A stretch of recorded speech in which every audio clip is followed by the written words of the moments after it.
"Welcome home, Cameron." I hugged my mom as she said this, walking through the door of the house, carrying a luggage in my right hand. "It feels good to be back," I say to her. I was coming back to visit for a couple of weeks since I was on vacation from college. I hugged my dad next, who patted me on the back. "Good to see you again, sport," he says. I smile.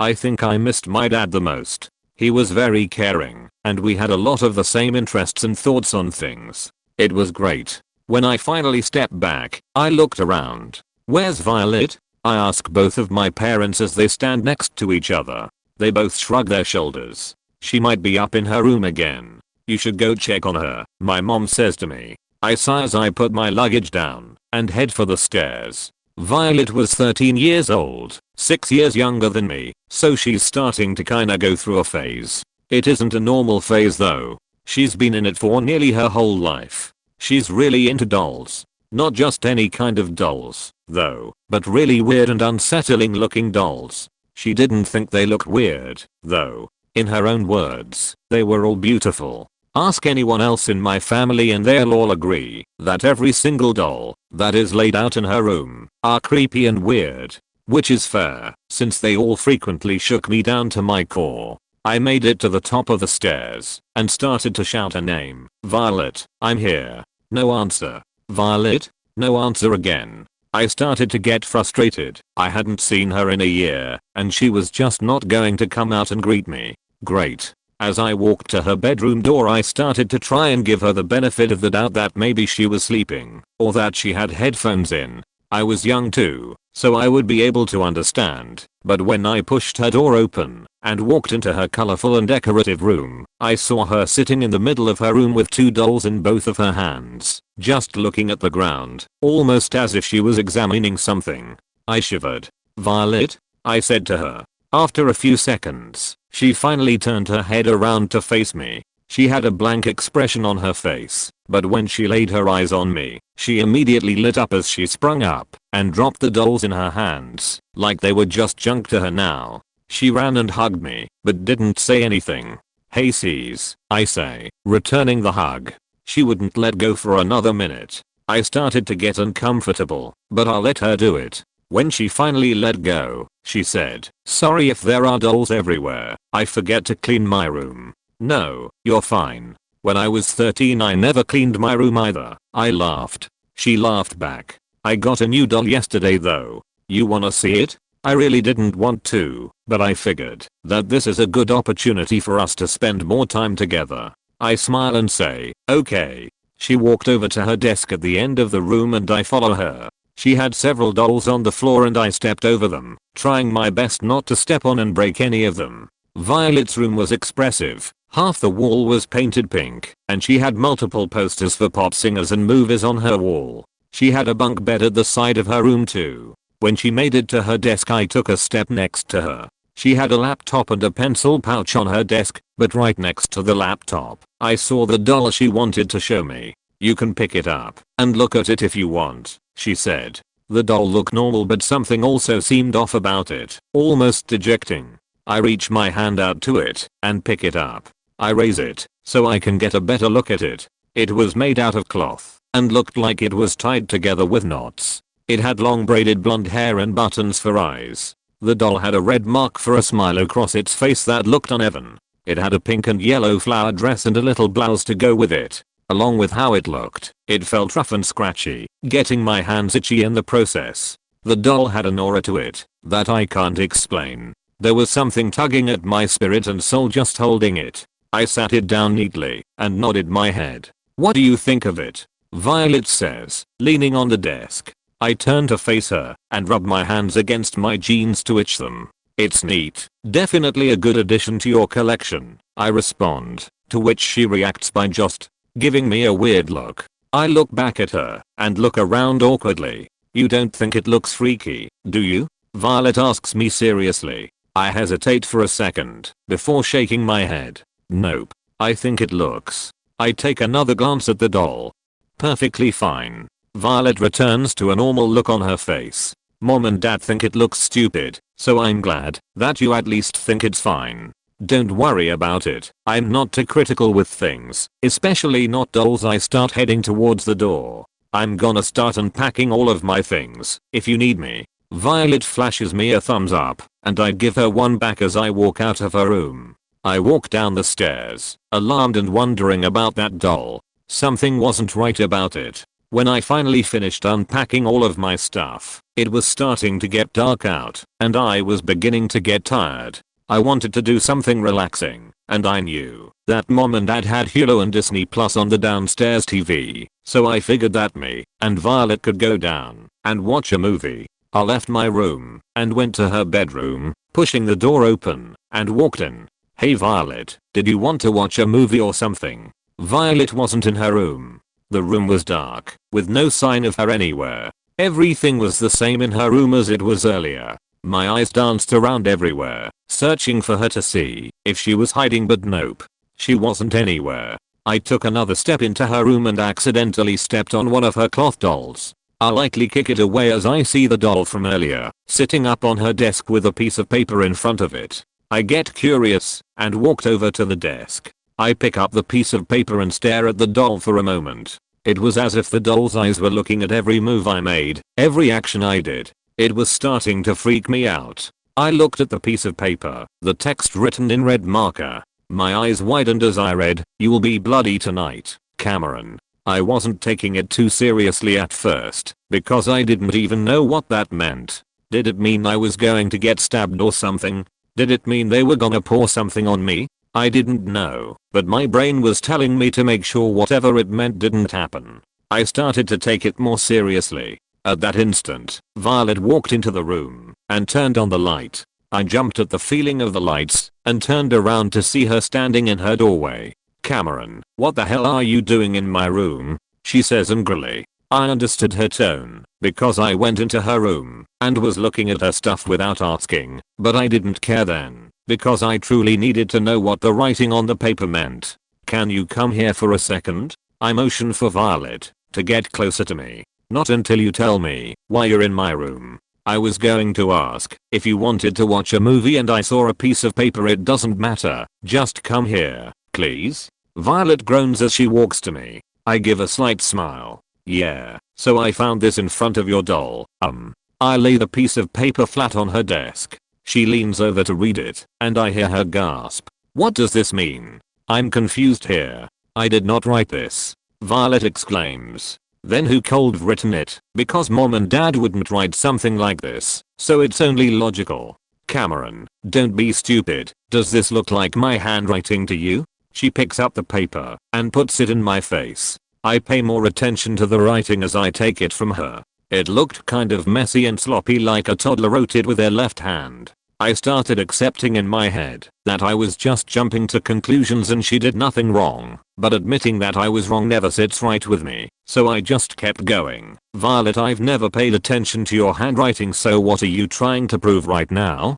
"Cameron," she says in an annoyed voice. "Okay, fine. I know you didn't do it," I say. She crumples up the piece of paper and throws it into her trash. "I don't know where that came from. I'm just gonna go downstairs." Violet doesn't say another word to me as she walks out of her room, taking a doll with her. I slump against the wall, feeling awful. I couldn't believe I'd accuse my sister of something like that. I was never good with that sort of thing. I look back at the doll and notice that there was a streak of red on both of its hands. I went to sleep shortly after. It was a long day, and I felt like I needed some rest anyway after that encounter with Violet. It was about 9 PM at that point. I woke up at some point in the night in a sweat, staring up at my empty ceiling. My eyes were wide and my body was stiff, my legs not being able to move, almost as if I was a paraplegic. The room was dark and ominous, and I felt a presence in the room with me. I wasn't alone.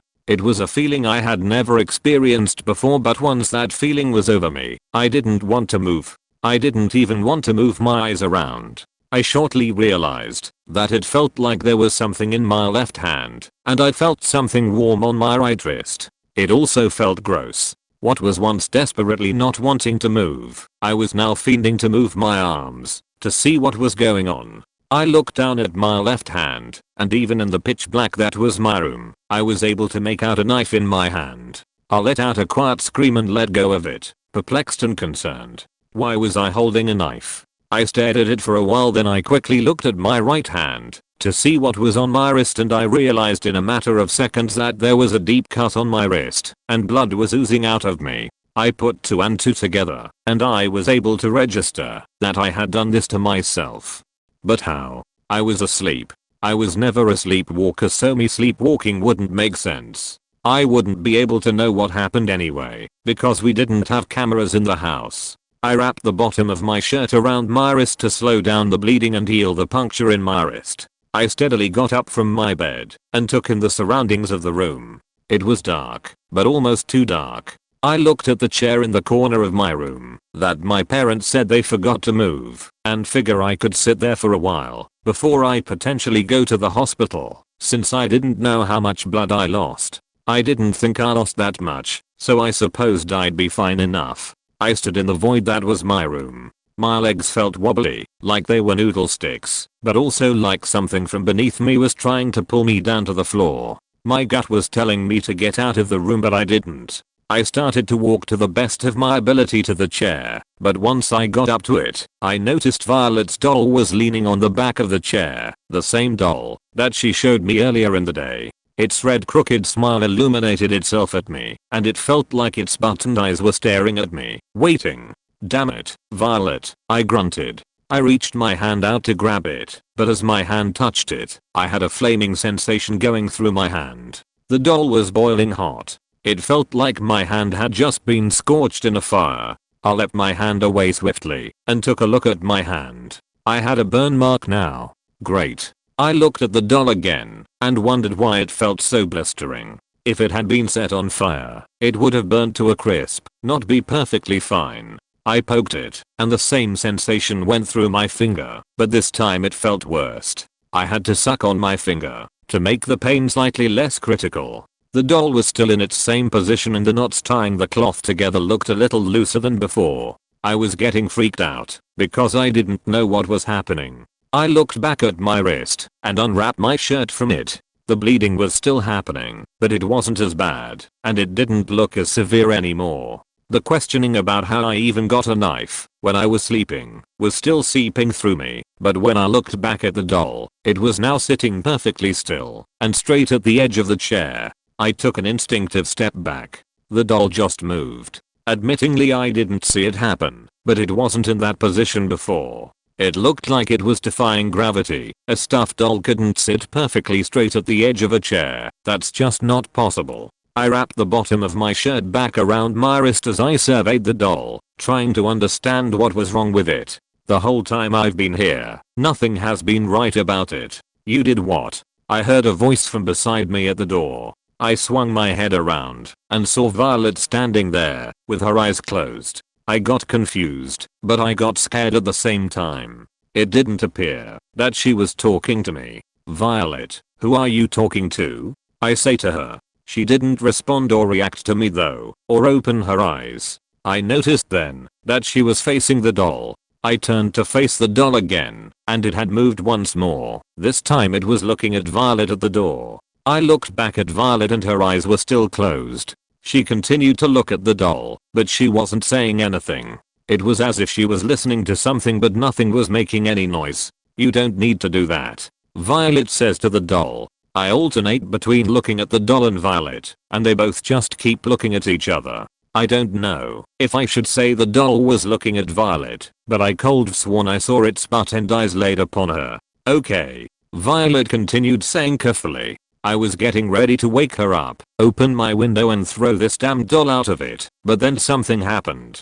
Something horrible happened. I watched as I heard a rip come from the back of the doll, and before I could question what was happening, something slowly crawled out of the doll. It was an absolute abomination. It was a mixture of black and grey. It looked tall and had 3 arms. I couldn't make out its facial features, but it had a scrunched up, bloody face, and just looking at its back, it looked like it had 2 spinal cords. It had little branches sticking out everywhere in its entire body. I wanted to vomit. I've never seen something I'd consider a monster, but this was an actual monster. I don't know what to call this thing, but I saw it turn around and look dead into my eyes, almost mocking me, and before I knew it, I blacked out. I woke up the next morning on the couch in the living room. The sun was bright, shining through the window curtains, giving a nice shade of orange in the room. I breathed a sigh of relief, knowing I was out of that nightmare of a night, and that everything was going to be normal today.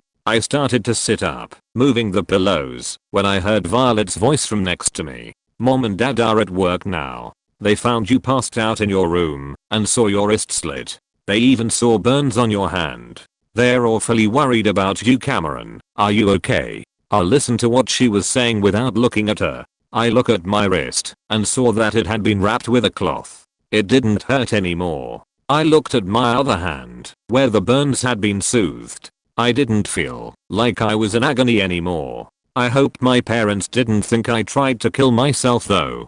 I turned my body to look at my sister, and she was sitting in a chair next to the couch. My heart sank when I saw what she was holding though. She was holding the doll in her arms. That damn doll. No, no, no, no. I mumble. Violet gives me a weird look. Did you say something? She asks me. I shake my head. Violet smiles as I look into the doll's lifeless, buttoned eyes as I felt something warm running down my calf. Something warm and gross. My doll only wanted to play. I also decided to name it, so we can properly call her something. Say hi, Dida. From the couch, I inched away from the doll as I continued staring at it, dread forming over me by the second. I didn't bother responding to Violet. I pulled the blanket that was on me off me as I look at my foot and see my calf slit open, blood running down onto the couch. I start to feel lightheaded as I look back at the doll, and I see its butt and eyes now on me, watching me. Whatever is in that doll heard Violet. Hello, Cameron. Doll heard Violet.